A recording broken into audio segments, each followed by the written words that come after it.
ಕೊಹ್ಲಿಗೆ ಶಂಕಿತ ಭಯೋತ್ಪಾದಕರ ಬೆದರಿಕೆ. ಅಭ್ಯಾಸ ಮಾಡದೆ ಹೋಟೆಲ್ನಲ್ಲೇ ಉಳಿದ ವಿರಾಟ್. ಅಹಮದಾಬಾದ್ ಮ್ಯಾಚ್ಗೂ ಮೊದಲೇ ಮನೆ ಮಾಡಿತ್ತು ಆತಂಕ. ಬಂಧನ ಭೀತಿಯಲ್ಲಿದ್ದ ಬಿಜೆಪಿ ಶಾಸಕನಿಗೆ ತಾತ್ಕಾಲಿಕ ರಿಲೀಫ್. ಠಾಣೆಗೆ ಹಾಜರಾಗಲು ಸೂಚಿಸಿ ಹೊರಟ ಬೆಳ್ತಂಗಡಿ ಪೊಲೀಸರು. ಹರೀಶ್ ಪೂಂಜಾ ಮನೆ ಬಳಿ ಹೈಡ್ರಾಮಾ ಸುಖಾಂತ್ಯ. ಕೈ ದಳಪತಿ ನಡುವೆ ತರ್ಕಕ್ಕೇರಿದ ಫೋನ್ ಟ್ಯಾಪಿಂಗ್ ಫೈಟ್. ಕುಟುಂಬಸ್ಥರ ಫೋನ್ ಕದ್ದಾಲಿಕೆ ಆರೋಪ ಮಾಡಿದ್ದ ಎಚ್ಡಿಕೆಗೆ ಸಿಎಂ ಟಾಂಟ್. ನಾನಂಥ ನೀಚ ಕೆಲಸ ಮಾಡಿಲ್ಲವೆಂದು ಸ್ಪಷ್ಟ ನುಡಿ. ಪರಿಷತ್ ಚುನಾವಣೆ ಗೆಲ್ಲಲು ಡಿಸಿಎಂ ಪ್ಲಾನ್. ಡಿಕೆ ಸುರೇಶ್ ನಿವಾಸದಲ್ಲಿ ಡಿಕೆಶಿ ಔತಣಕೂಟ. ಅತ್ತ ಬಿಜೆಪಿಯಲ್ಲಿ ಹೆಚ್ಚಾಗುತ್ತಲೇ ಇದೆ ಆಕಾಂಕ್ಷಿಗಳ ಅಸಮಾಧಾನ.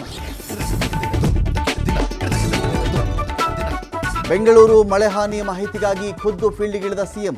ಸಿಟಿ ರೌಂಡ್ಸ್ನಲ್ಲಿ ಅವ್ಯವಸ್ಥೆ ಸರಿಪಡಿಸಲು ಅಧಿಕಾರಿಗಳಿಗೆ ಖಡಕ್ ಆರ್ಡರ್. ರಾಜಕಾಲುವೆ ಹೂಳು ತೆಗೆಯಲು ತಾಕೀತು.